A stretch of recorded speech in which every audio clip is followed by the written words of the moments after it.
asalaamaaleykum wa rahmatullahi wa barakaatuhu alxaaji Mbengue Diop ak Mame Ndokh TV mbokk yi nag tey dañ leen a demaloon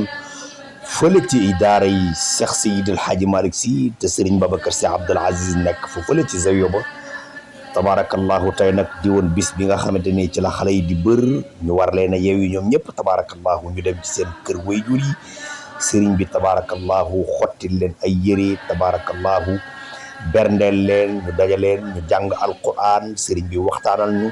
ngir ñu yeewi leen tabaarakallahu bàyyi leen ñu ñibbi ci seeni wayjur ba keroog ñuy beddi tabaarakallahu ngeen gis mbir ma la fa xewoon tey mu doon lu daw yaram tabaarakallahu nga xamante ni mooy sëriñ Babacar Sy Abdoul Aziz ak nga xam mooy sëriñ Mansour Sy Abdoul Aziz ñoom ñëpp ñu daje fa mbokk yi dañu ànd dem seet lan moo xewoon tey ci zawiya ba incha allah. nee na ñu ngi sant ñëpp nag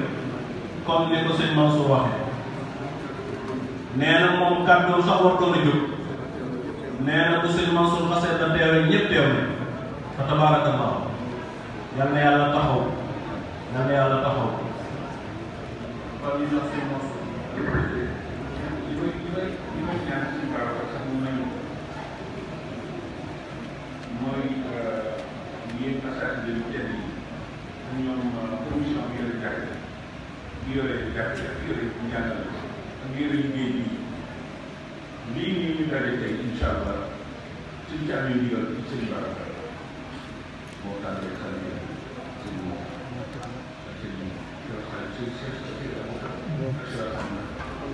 mu nekk yow ak yow salaam yi ñu maaxal maa ngi mooy journée spéciale annuelle pour institution ci waxtaan maa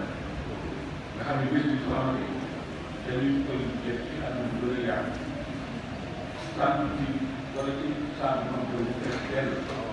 mu nekk yawma tabarru'in wa taawunin ala al-birri wa taqwa mu nekk yow mu nekk bés boo xam ne dañ ciy